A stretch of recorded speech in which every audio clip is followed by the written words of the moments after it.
Hello. Okay, welcome everyone. I'm just going to do that again. I accidentally stopped the recording. The recording is back on now. So welcome to our webinar here, the MergeBase webinar series on application security. Today, we're very excited to talk about API security, and we have like very exciting guest here, world-renowned expert on API security, Dr. Baljeet Malhotra. So Baljeet, maybe tell everyone a bit about yourself and about your background, including before Teejlab, of course, that very exciting background as well. Thank you so much for the kind intro, Julius. But in full disclosure, I'm not a security expert by training. I just happen to work with great colleagues who understand security topic much more than I do. But my specialization is applying data science, big data tools and technologies to mine various forms of data that can help us manage, security problems, open source, API-related stuff. So, but thank you for your kind introduction. World-renowned was perhaps a bit more. But again, thank you so much. I'm really happy to be a part of this webinar. I'm looking forward to having a very interactive session. Yeah, and I mean, one thing that's really, I think, interesting about you is that you're kind of similarly obsessed with the subject matter that you're an expert on, kind of similarly as I am. So, I mean, my Twitter handle, for example, is Java Julius, and I've long had an obsession with jar files, libraries, DLLs, NPMs, Ruby, gem files, etc. I've been like working, especially on jar files, though, for over a decade, and on provenance of jar files, identifying jar files accurately, where they come from, etc. So, right, like, there's hundreds of thousands of open source libraries in the world, and I've kind of taken on a spectacular single-minded obsession with them, even, founding a startup. And you're kind of similar. You kind of have a similar story, right? Like you're pretty obsessed with APIs. You've been looking at tens of thousands of APIs, haven't you? Indeed, it is. Since you talked about the stories and journeys, let me share my journey. And by the way, my introduction to cybersecurity is very accidental. It was not by choice. As I mentioned, my specialization was applying data science, machine learning technologies to large-scale data management problems. And that was your that's what PhD, I did. Right? That was your PhD as well. Yeah, my PhD was about applying, some data management techniques for sensor data management, IoT that we call these days. So as I mentioned, my introduction to cybersecurity was accidental in the sense that I took a position in Singapore after my research scientist stint at the University of Alberta. And I ended up joining SAP in Singapore to start their R&D division. They were setting up a lab. So until then, back in 2010, 2013 timeframe, I was not necessarily working on cybersecurity issues.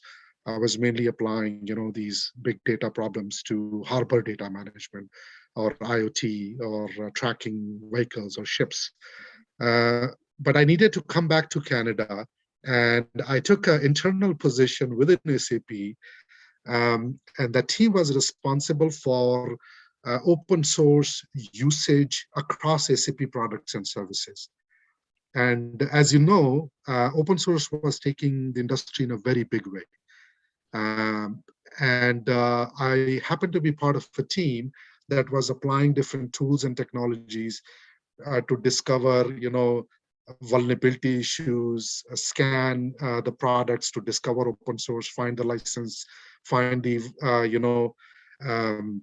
CPs, and do some sort of analysis and things like that, discover the libraries and whatnot. So you were in Singapore at SAP, but you needed to get back to Canada, and you just noticed a job opening that sort of fit your qualifications, and you were like, okay, I'll try that job there in Vancouver because I'd like to be in Vancouver, and that's how you ended up working on open source, open source analysis and research. That's right. That's right. With a small correction, it was not necessarily a good match. I just needed to come back to land to any job. For family reasons, I was so desperate to come back. So I took this job, not necessarily knowing what I'm supposed to do, but essentially it was a blessing in disguise. Man, I discovered gold when I joined that team. Essentially, open source was taking the industry in a big way. So as a company, we were using certain SCA tools, Black Duck being one of them, to manage our open source risks. Yeah, that would be the industry leader 10 years ago. Absolutely. Yeah. Black Duck was industry leader. But then guess what? Being my research background, I found so many gaps in Black Duck tool. And I said, man, this can be done in a much better way. And then I started applying a lot of mining techniques, better. At that time, OpenSSL problem came. Believe it or not, Heartbleed. Yeah. Heartbleed was around then. Yeah. Heartbleed problem, yes.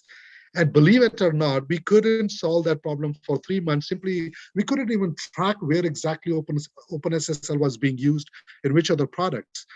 You know what the problem was? Because OpenSSL within our inventory was known as Open_SSL, Open-SSL, many different names. Just the you guys would rename it internally, just at SAP for your own organizational purposes.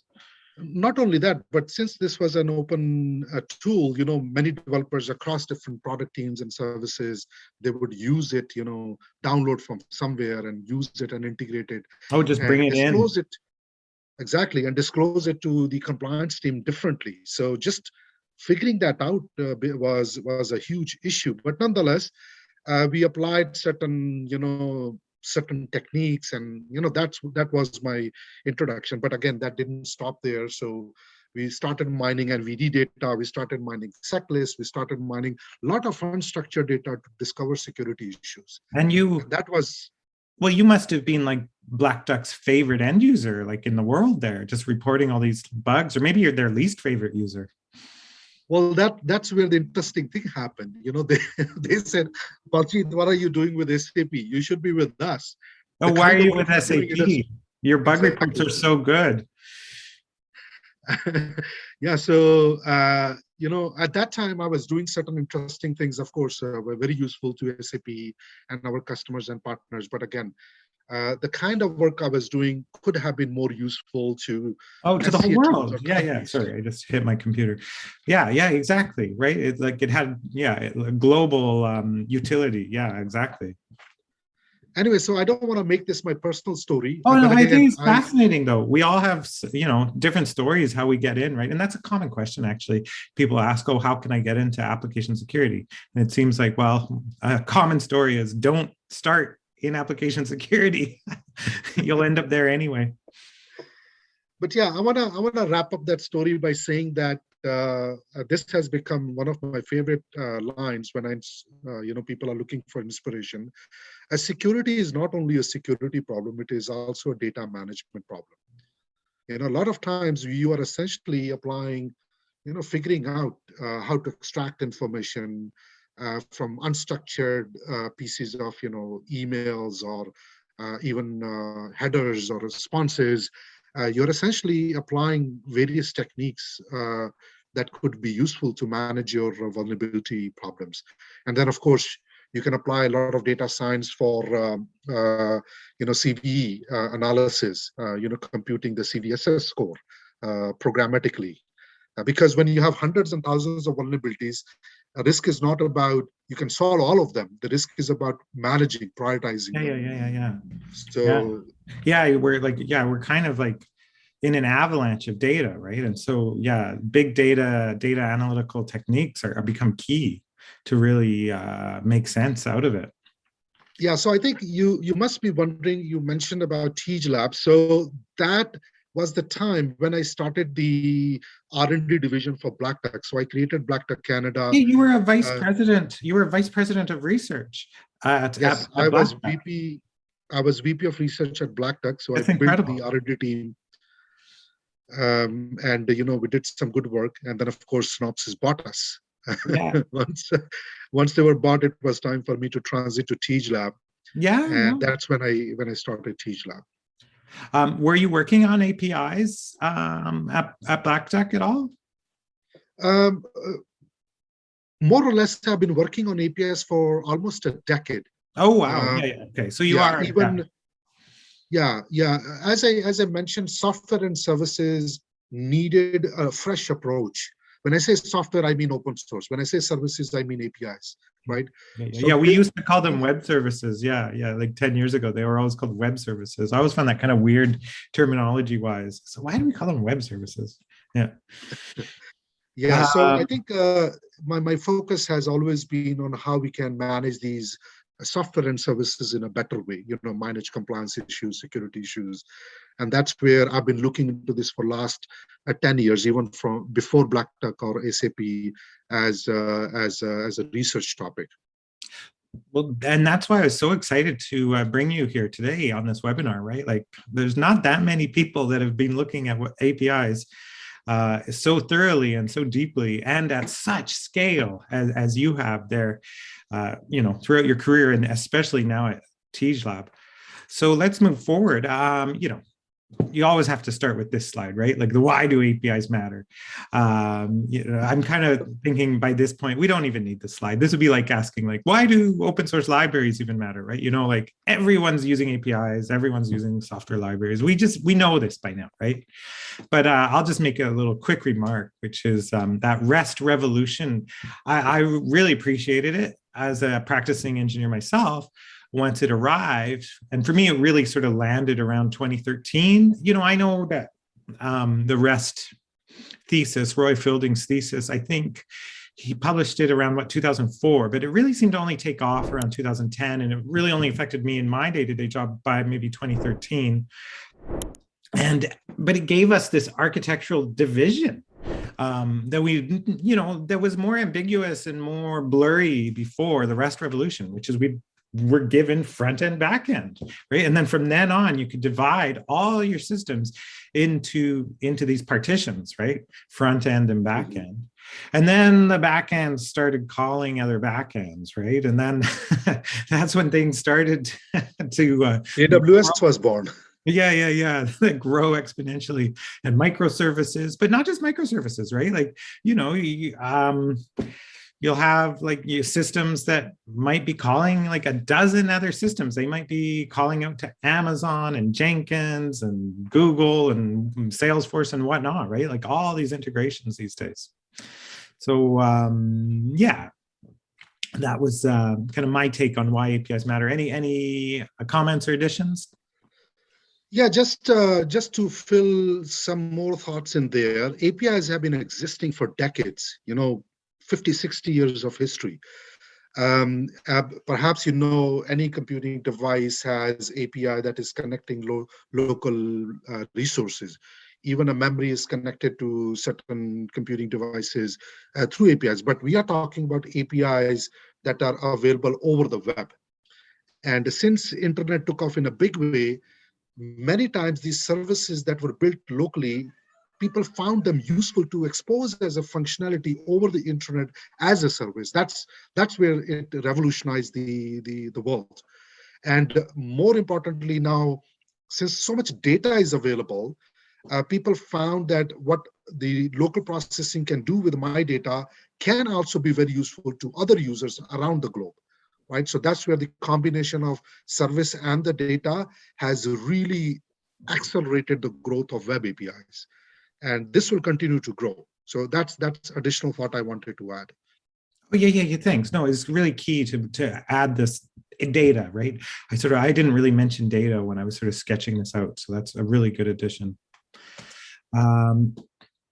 So, Baljeet, I've seen this in your work before. You say that for APIs, really, the developers, they're just trying to get their job done, right? They're just trying to get things working. And through the sort of random chaos of all the developers in a company just trying to get their Jira agile points and get their sprint goals completed, they build things and they might stumble across APIs or copy paste APIs from other stuff, and it's sort of random and chaotic and disorganized. And you're saying your position is APIs really must be discovered, secured, and governed systematically. And so do you want to say a little more about that? Yeah, absolutely. And I want to go back to what you mentioned on your first slide, that assumption is everybody knows APIs.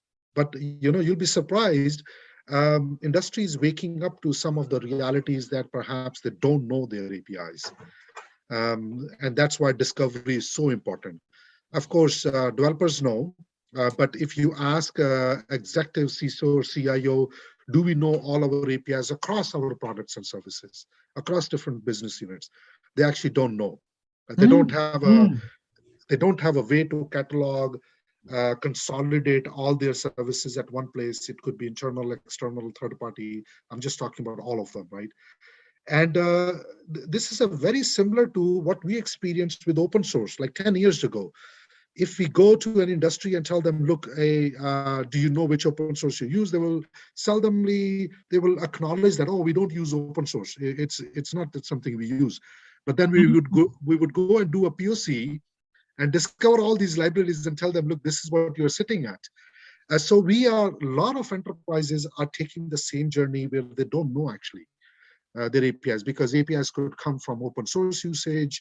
API may come into your ecosystem when you buy companies, acquire assets. Developer may simply download a single sign-on just to enable a sign-on functionality, not necessarily knowing what could be the compliance and security aspect of that, right? So absolutely. So discovery has become a major challenge, because if you don't know your APIs, then how do you even manage these security issues or compliance issues? That's a very good point. I hadn't even thought of that you can bring in an open source library into your system, and under the hood, it could even be reaching out to, several APIs. It could be making outbound network calls to all sorts of stuff. And from your point of view, it's just some open source library, fulfilling a small business function of small business logic. But like what it does to achieve that is can often be actually very opaque to the developer bringing in the library.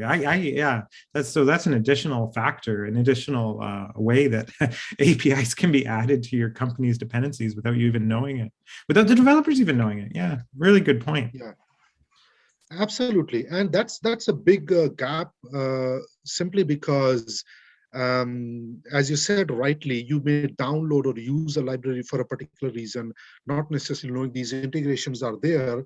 They might be sitting there, but they expose. Oh yeah, they might be disabled, feature flagged. Yeah, exactly. So absolutely. Or they might even be active and you don't even know it, right? Yeah.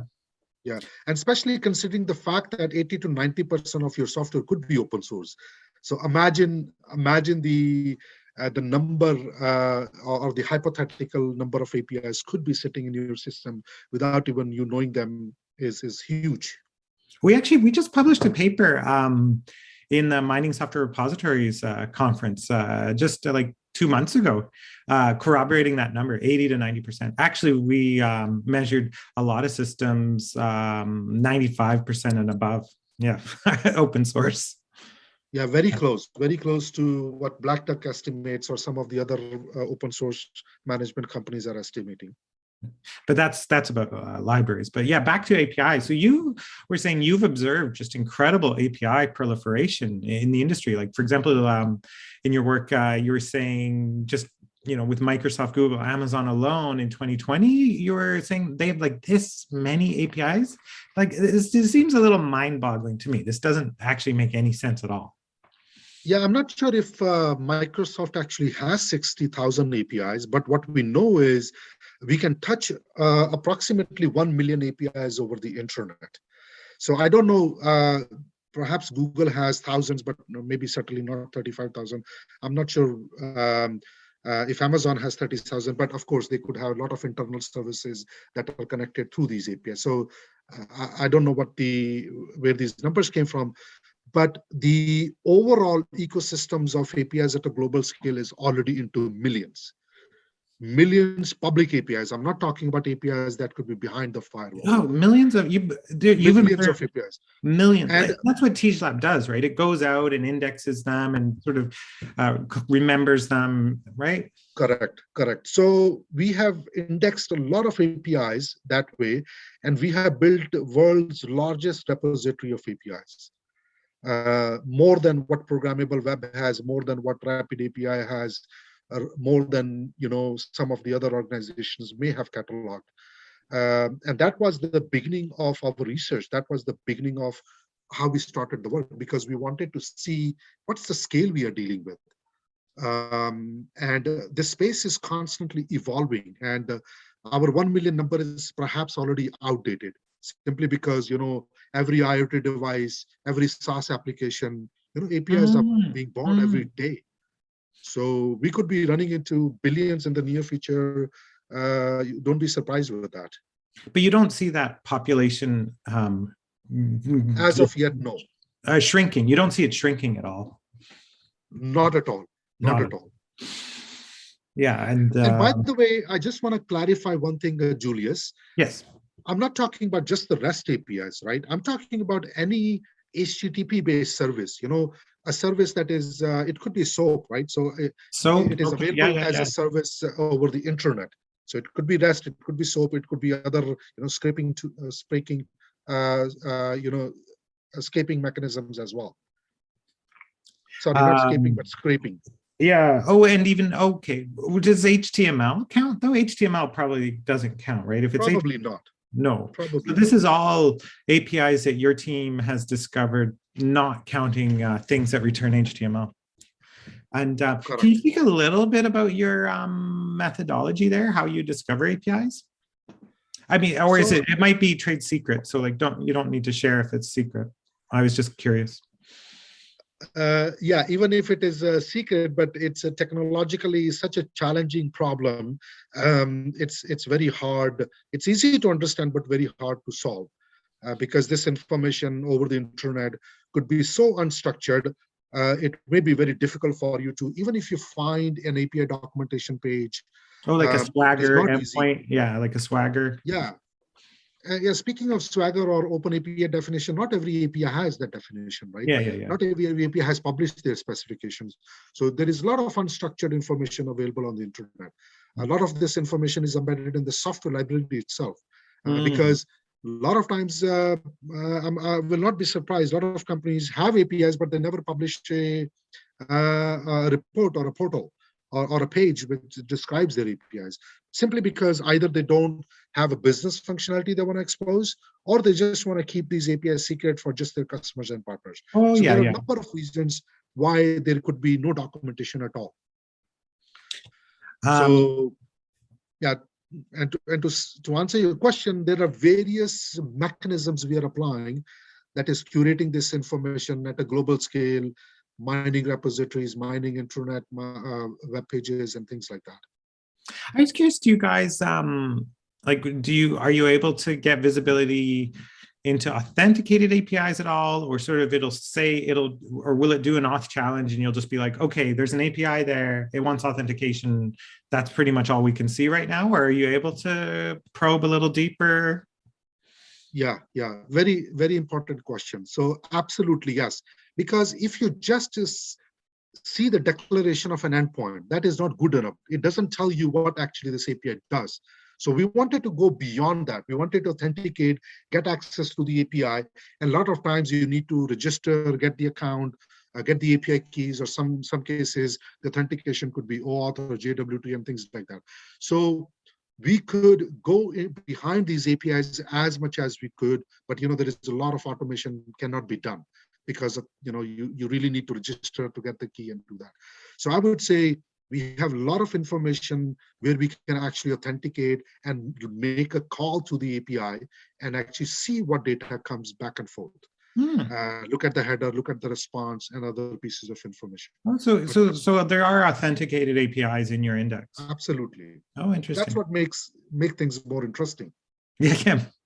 And then I was curious, do you ever look at firewalls? Like, are you ever able to like just like attach to a corporate firewall, like an F5 or something, and just observe API calls happening through the firewall? That because I was just thinking about this heading into the webinar today, that would be an interesting way to discover APIs and index APIs where you don't actually, connect to them directly. You just observe the traffic. I was wondering, is that an approach you use? Yes, we do. We do. As I said, we apply various levels of granularity.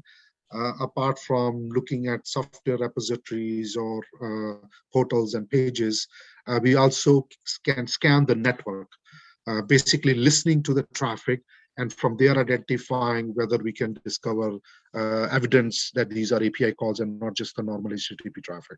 Yeah. Yeah. Okay. Oh, wow. Okay, cool. Very cool. And so with that out of the way, I mean, I've got one slide here just to talk about legacy API formats, see if any commentary, and then let's, taking your vast expertise with APIs, let's talk more about securing them. But yeah, any comments on legacy API formats?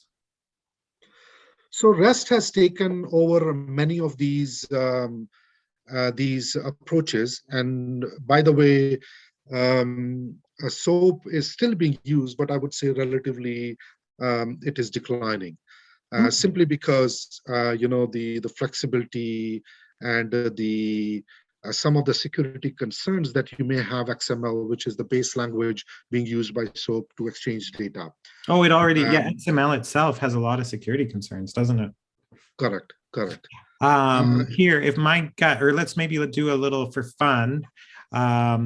Let's do a little poll here and just invite the audience here to give us in the Q&A or in the chat, maybe in the chat screen, everyone, best guess of percentages of usage. Okay, so I'm going to say, I think SOAP is going to be at 5%. I think Corba will be at 0.1%, less than that. And then I think RMI similar will be like maybe 0.2%. And then Jason, I think, will be at 90, 3%. That's my gut. Anyone else want to put in their prediction? And then I'll just see what we'll just treat you as the authority here, Baljeet. You can tell which numbers kind of resonate for you. Anyone else want to say?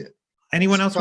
Just wait a sec. See if anyone else wants to put a guess in there. I was going to say that let the audience answer that, and then we can give it a try.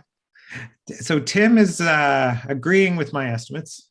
Thank you, Tim. Oh, Oscar. Let's see. Has raised his hand. Maybe I can let Oscar speak. So I'll see if I can let Oscar speak. Oscar, allowed to talk. There you go. I would agree. Kind of, I think Corba RMI must be very low because it's extremely difficult to deploy with firewalls. So SOAP, that probably I would say still 10% or so. Okay, 10% for SOAP though, yeah. Okay, well, if anyone else, okay, well, let's close this off then. Oscar, I'm going to mute you, sorry. Oh, you've muted yourself. And yeah, so Baljeet, what do you think? Based on what you've observed at Teejlab? Yeah, so I think majority of them are using JSON. By the way, JSON is just a way for them to exchange data, right? So in many cases uses XML, or I think that's the only way it uses XML. But I would say your estimates are pretty accurate. They resonate with your observations. Yeah, they do. We haven't actually quantified this to the level that you are seeking, but that's a good research problem to see. What given that we are tracking thousands of APIs, I can definitely say that 90% or above they are all communicating through JSON. Or I do hear this protobuf. I'm not really sure what protobuf is. I'm sure there's people that do know. Does that ring a bell for you? Protobuf? Is that something used as well?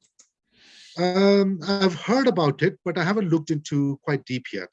Yeah. So I would skip that. Maybe just keep it as a Maybe for next session. Next section, next year. Let's bring Protobuf in next year. Okay.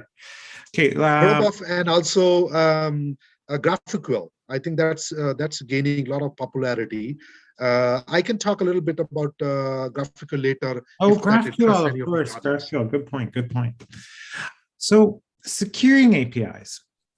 How can we secure APIs? And so to start here, I was saying, let's focus on the global public APIs and our usage of them. So let's imagine we're a company and our developers have been consuming global APIs. Like, do you have any advice in that case where our own internal developers are making these outbound connections to APIs? Any advice for securing those? Well, simple things. For example, you may create an account to access an API, do some experimentation, and may end up not using it, but it can stay there. You may forget, maybe you might hardcore the password because you are in experimentation mode, and suddenly you checked out this library and somebody decided to make this open source, and there you go, you expose some of those things. I have seen firsthand cases where for some reason, some libraries, people decided to make it open source and they end up exposing their internal APIs. Forget about their third-party API integration. So what are some of the concerns? If you are aware of all your APIs, documenting them nicely, cataloging them is the first approach you want to take. But the problem is a lot of times teams do not know their APIs. They haven't taken this exercise across their different teams. Smaller teams, it could be a different issue. But again, with the large teams, different business units actually may not even know their own APIs. And just discovery is a major issue right now. Finding their APIs is a major concern, because that's the first step you need to take to manage all your other concerns. If you don't know, then how can you even find those issues? Okay, so to really just emphasize like almost basic bookkeeping. So developers, if you're taking in an API and consuming it, just like write it down somewhere in your corporate documentation, your corporate wiki, just like, keep track of the APIs you're using somewhere in your internal documentation. That's kind of the message I'm getting here. Absolutely. And it's very similar to open source. People did not know which open source they're using, just the inventory management. Which products are using which open source? Similarly, which applications are integrating which third-party APIs, or which could be our internal APIs that we are not necessarily exposing through our portal, but again, they exist, right? So just basic inventory management is an issue, because once you start to track them, you can address other concerns. Yeah, I saw a case once, this is quite a few years ago, where a developer where I was working, had taken in an API for, prototyping some work, so some experimental work, left it on, went to production, and then his experimental prototyping API calls, were essentially released out to the public unwittingly. And so every public user coming to the website was making APIs out to Google, actually, in this case, with that API token. And next thing you know, a few months later, Google hit my company with a huge bill, like 6 figures. They were like, you guys have been using our API so hard this last month that you owe us like, $180,000 or something. It was crazy. That was a funny case where, a developer just experimenting and forgot to turn it off, and then out it went to production. And it wasn't even doing anything useful for the end users. It was just sort of doing stuff in the background. Ended up. Yeah, I'm not surprised actually with that story. It has happened in our case. It was not necessarily the bill, but it was one API bringing down the entire system down, because we did not know this vendor, how many rate limits were there. And suddenly when we bought that company, which was a small startup and needed to be part of a larger ecosystem, so it couldn't scale. So one single API brought down the entire application. Oh, wow. So operational issues. Huge. Yeah. So in a way, those are very significant here. Maybe less in security, which is just operational issues. You might get hit with a bill. You might be depending on something that can't scale like you think it can. Yeah. Yeah, if the response is broken, it may kill certain features. Down the road, it impacts Yeah. your certain functionalities. Maybe your payment is not being processed, or all kinds of issues may come up. How about for internal APIs? Like suppose you've got your company and your software and it's going well and you have a nice web application and it's consuming a bunch of microservices behind the scenes. Do you have any advice for companies and development teams looking to secure those, where they might not necessarily be that secure right now because they just got them working over the last 10 years and now they're really looking at security? Yeah, so this is not very uncommon, where you have certain legacy systems and you may have built certain wrappers because you want these legacy systems to be connected to more modern technology, mobile app, and things like that, right? In many cases, you may build certain APIs that may be bypassing your gateway, which has mainly enforcing your access control policies and things like that. So a lot of issues could come up with internal APIs. And the typical approach is taken as, since this is internal API, I don't need to authenticate. I don't need the layer that is needed for my publicly exposed API. So one of the, actually a zero trust principle is authentication authorization is a must for all your resources. And if you're treating your API as a resource, then you want to make sure that you are using the same level of authentication authorization tightness around your internal APIs as much as you're doing for your external APIs. I think that's really good advice, actually, for the audience today and for myself, is that, yeah, don't assume your internal APIs are internal. Like, treat them like they're external, secure them like they're external. I think that's really nice, a really nice, simple guiding principle to improve application security for developers and engineers. Absolutely. And so then if you're treating them as external, do you have any, like, I don't know, quick, like top 3 sort of things you think people should consider? Like, Yeah, like, you mean when you are exposing these APIs publicly to your customers and partners? yeah, like, and you want to do a quick, like, security assessment, or not, or maybe a thorough security assessment of your own APIs. Any advice? I think, OWASP has their cheat sheets, so definitely check out the OWASP cheat sheet series on APIs, because they have a specific cheat sheet series just devoted to APIs, and so that's going to be a wonderful resource. I was curious if you have like a top 3, like direct object reference, like look out for that, SQL injection, look out for that, all the usual stuff, if you kind of have a top 3. Yeah, no, absolutely. So OWASP Top 10 is a really good starting point. Oftentimes, we also miss to check if the engineering team took care of the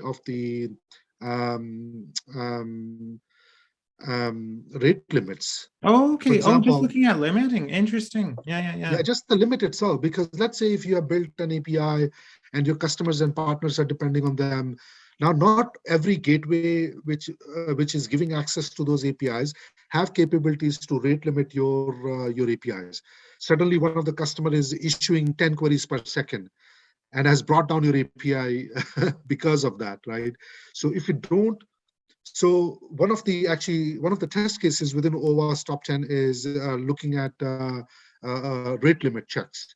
So run some test cases to see whether from multiple IP addresses you are able to serve your API in a similar unbiased manner or not. Maybe if you are issuing too many requests, then basically stop it and give an appropriate message saying that, look, you have crossed your limits. Oftentimes we may miss to enforce that logic. It's a business logic, right?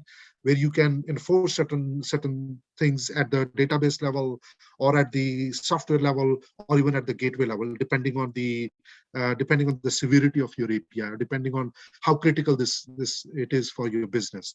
So checking some of those issues could be very useful. And of course, as you said, injection tests. See if you can inject certain types of codes. If this is your internal API, perhaps the understanding what is the underlying database, what language is being used, so you can craft out certain kinds of injection codes. Yeah, because you have a bit of white box. Yeah, you'll have a bit of white box understanding of your system. Yeah, so you can better assess it for that type of But mind it, you may not be able to do the same thing for your third-party APIs. because they may not like it if you're injecting codes against their APIs. They might block it, right? Or they might block you forever. So you don't want to do injection test against your third-party APIs. Perhaps you want to Oh, they'll depend get on mad them. at you. Oh, yeah. Yeah, good point. Right. Does Teejlab have some capabilities to security test APIs?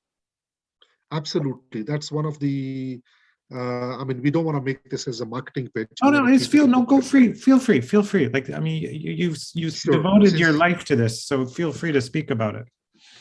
Sure. Since you asked that question, absolutely. So that is one of the value proposition that we offer, and we didn't want to reinvent the wheel, Julius, because OWASP Top 10 itself is a great framework, right? If you can somehow break your APIs using those 10 recommendations, you have already achieved functionality. But that's not the problem. Anybody can use a burp suite or use certain kinds of tests against the APIs to check it. The problem is the scalability, Julius. If you have one API, 10 APIs, developers do not mind testing them, right? But what if you have hundreds of APIs? What if you have thousands of APIs? Internally, yeah. Right? And how Oh, often do you do it? Because and then you APIs want can to, evolve, underlying database could evolve, right? So the key is not running these tests or doing these tests by yourself, but the real intelligence comes from, can you do this automatically? at Can you scale. can you scale these tests to hundreds and thousands of APIs within your enterprise, and and collect reports, and if certain test cases fail, uh, bringing your attention to those test cases and working backwards to solve them is actually what is needed. Yeah, That's what we are trying no, to that achieve. resonates for me. Like, bring in a tool, and bring in a repeatable, consistent tool that'll help lift all your APIs, lift the security of all of them. And so bring in a tool like Teejlab, of course. Yeah. And then any advice for people, they've been tasked with creating a brand new API. So we're not looking at legacy APIs now. We're going to do a brand new API starting today, brand new REST endpoint. Any advice there? Yeah, a lot of advice is there, not just one. As we know, security doesn't start with when your product is built and then you buy the best tool to fix your problem. That's not how it should be. Security starts with your design. Security starts with your stakeholders. For example, if you're building API, ask the very first question: who we are building this for? Who needs to consume it? Is this an API that our only one set of customers need to use it? Or this is a very useful API that perhaps hundreds and thousands of users need to consume it? Is this a paid API? Is this a free API? So this is all part of your security assessment, which starts with the design aspect itself. And then, of course, you want to see, okay, what's the best way for us to authenticate it? If there is an API that needs to be doing machine-to-machine communication, you don't want to implement OAuth or token-based, because it defeats the purpose of machine-to-machine communication, right? Maybe an API key-based, but what is the session approach you want to take? How far your tokens will go on to be used, right? So this all starts with that design thinking in place, and making sure that you understand your stakeholders, you understand who's going to be using your APIs, and what is the criticality. Are they going to support various aspects of a business, or it is just a partner customer integration? So that's how it starts. That's where it starts. And of course, once you have figured out those details, then you can start to implement. Then, of course, testing, then ongoing monitoring. These are some of the best practices you want to put in place for better management. What about like if you're like in a rush, like cheap and nasty, you got no time, the API was supposed to be delivered a month ago and management has given you like 3 days to get it going. Like, what about in that circumstance? That's a really good question, and this happens. Developers by nature are creative. You and I, including us, we are creative. We know that we have figured out we want to get this done, and I've done the best I could, and it meets many of the standards. But in those situations, at least what you want to do is run OWASP Top 10 test. Okay, OWASP Top 10. Just find a tool where you can say, okay, I cannot do all these tests manually. Maybe just say, run these top 3 tests and tell me, is my authentication fine? Is my authorization okay? Because part of the authorization could be this API must not be accessed for this particular set of users. This set access of control. Yeah, that's the OWASP #1 issue, access control. Exactly. So quickly assess your API, give it a quick look over, just even for access control and SQL injection, etc. Yeah. And then check out the OWASP cheat sheet series, because the cheat sheet series actually goes a bit more in depth.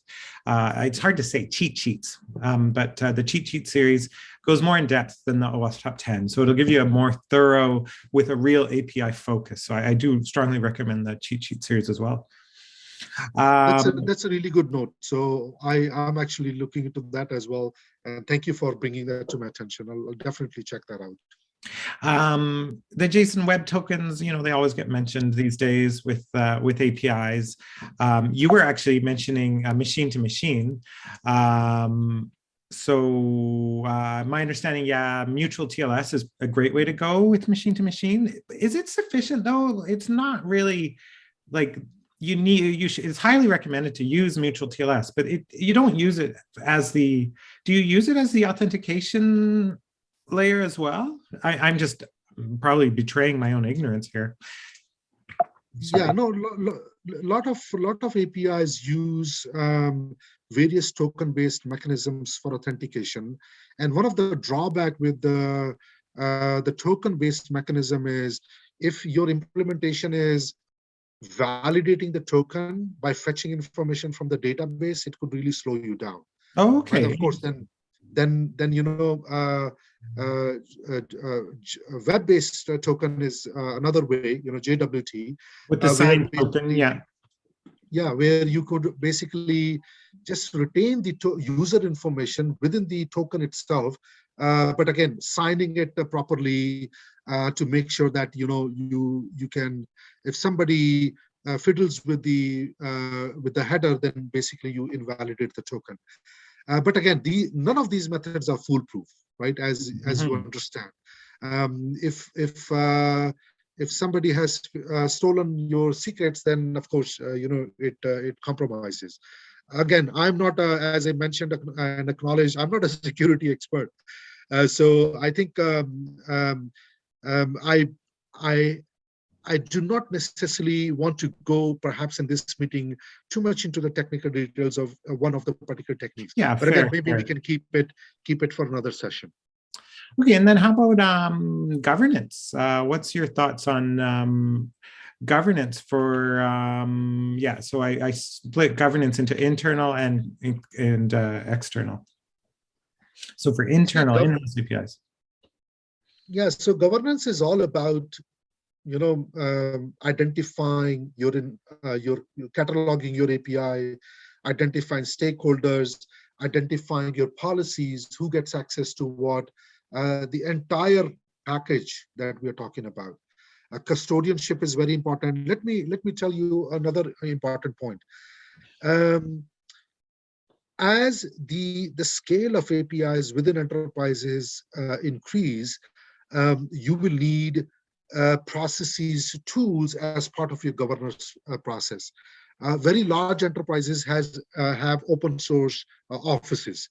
Basically, offices that are dedicated for open source management. Similarly, we will see API offices or API governance as part of the enterprise. Does that exist? Because I've certainly seen the open source governance offices in very large companies, like Cisco has one, Facebook has one, GitHub has one, just dedicated to, the organization's usage and contribution and management of open source. But are you seeing that with APIs? Absolutely. I'm not saying that there could be a dedicated office for API governance, but what I'm saying is that somebody needs to put that governance framework in place. It could be open source team that is already managing the open source. Many of the practices or issues are very similar to open source, and that's where those teams could be actually qualified to put this governance framework in place. But there are some unique challenges that we do not see with the open source usage, similar to API usage. Let me tell you some examples. For instance, with open source usage, if you're not shipping your product, nobody knows that you're using a particular open source library. So your licensing risk is not there, because if you have built a application and this is a SaaS application which is running into the cloud, nobody has access to the source code. Of course, you may have vulnerabilities that could affect that system, but licensing risk is nothing. But the moment you have integrated an open API, the moment you make a call, the vendor knows actually you're using their API. So from a governance point of view, the risk of managing those APIs, which you might thought it's free, but free does not necessarily mean that you don't have obligations, right? So that's why there are very unique challenges with API governance that we haven't seen, or the industry hasn't seen with open source or software management. So for that reasons, and as I mentioned, when it comes to consuming APIs, even if it is a commercial API, you may see one team using, let's say, Google API or Microsoft API for image processing. There could be another team using the same API, but do you have two different accounts? Do you have two different relationships being managed? If you're paying, let's say, per call, you're paying $1. It's let's say very expensive API. And if you're paid 100,000, but you have only used 50,000 calls, you're wasting a lot of resources. Can the teams collaborate internally to use those APIs? But then how do you account for which APIs need to use those APIs into which products? How do you count for how the do you ration it out? Yeah, interesting. Ration out the subscription, exactly. Yeah, across the teams. So these are all issues related to governance. Either you're using APIs or you're providing APIs as a service. These are really interesting times when there are new governance challenges when it comes to APIs. Okay, well, we only have about 5 minutes left here, so just wrapping up. Yeah, so APIs, that you need to discover them. You need to, maintain an accurate catalog of the APIs you're publishing, as well as the APIs you're consuming. They need to be secure, and they need to be governed systematically.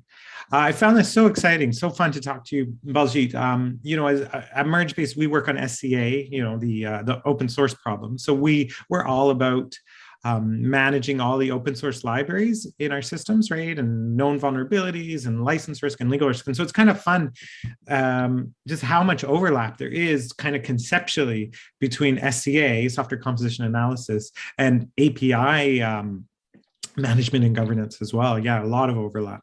But like you're saying, APIs have these added complexities of, you've got asset inventory on top of it, but kind of on steroids. And on top of that, every time you make an API call, it's actually a deeper relationship between you and that other party compared to when you just invoke an open source software library. There's actually a bit more friction, deeper relationship, makes it a little, harder to manage, harder to grapple with. Any comments, Baljeet? But I'm essentially just recapping what you've already been covering. Yeah, no, this is a really good summary, Julius. Thank you for summarizing it. Some other aspects that I want to mention, we didn't get a chance to talk about here, is APIs go much beyond than security issues. We are talking about APIs making really important decision-making, business decision-making issues. For example, let me give you an example from speech processing. Let's say there is an API. Google has a lot of those kind of APIs, which translates from English to Chinese or translates French to English. And let's say you, as a marketing company, you start to depend on those APIs to launch a product in China or in another country. And suddenly those APIs turned out to be biased and racist. Because many times the underlying data that are used to build those kind of services, a lot of AI-driven APIs are there, that are detecting abusive language, that are doing translation, the image processing. So these issues that we are talking about, API may be secure, API maybe authentication. It can scale, nice, it can handle the load, but it could be biased. And let's say you end up making a business decision based on that API, and because of that you lost the market, and somebody sued you, and you eventually get entangled into some of the legal issues that you need to prove, perhaps in a legal proceeding, that this is the API that is the culprit. I depended on it, and I went bankrupt. Oh, and you're going to try and pass on the liability down the chain. So how do you? So in the past with open source, we were worried about GPL, LGPL, Apache license and all that, being worried about, not making sure that we're using something viable. Yeah, but all the open source licenses, they all disclaim any warranty for quality, right? They always disclaim, we make no guarantees, no warranties for fitness for a particular purpose. It kind of has this weird legal language there. But yeah, they all disclaim that, right? Exactly. But with APIs. Absolutely. And I want to leave you and the audience with last thought. If there are hundreds of API doing the same thing, which is the current state of the art, there is a weather API. There are, if not 100, there are 20 different weather APIs I personally know that can give me weather information about Vancouver. Oh, weather, 100 APIs just for the weather. Yeah. Right. Which API is more secure, which is more compliant, which is giving more accurate information? If my application starts to depend on it, how do I know before I build a $1 million application that depends on that API, and suddenly I find that they screwed up on the data that they're providing, and I lose business? Who's responsible? Oh, so, we need Google reviews, 5-star reviews. This API 5-star, 1 star. It was inaccurate. It was sunny, but the API said it was raining. 1 star.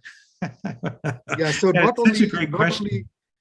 not only we are curating APIs at a global scale and looking and curating hundreds and thousands and perhaps in the future millions of APIs, but also the community who have gained experiences on those APIs. They can provide ratings which could be very, very useful. Oh, wow. Yeah. So I think with that, I would like to say thank you to you and the audience for listening to my thoughts. But I'm still, if there is a time, I'm happy to answer more questions from you or the audience. Yeah. I'm just going to wrap up here. We're pretty strict. We shut this down right at 1 p.m. So we've got 1 minute left. But everyone, you got to check out teejlab.com and try out Baljeet's incredible service here. Incredible startup. And then, of course, if you want to secure your APIs, training from Jim Manico, always very fruitful, always worthwhile. And then, I mean, if I just had to throw in MergeBase there, if you're worried that you have an out-of-date JSON library under the hood, give MergeBase a swing, and it'll detect that for you. So we're just going to talk about Log4j a month from now. And then finally, I just want to say, Baljeet, it was such a pleasure to have you here. Such a privilege. Yeah, you're a wonderful guest. I'm going to have to bring you on this webinar more often. So thank you so much. Bye-bye, everyone. Have a great rest of your day.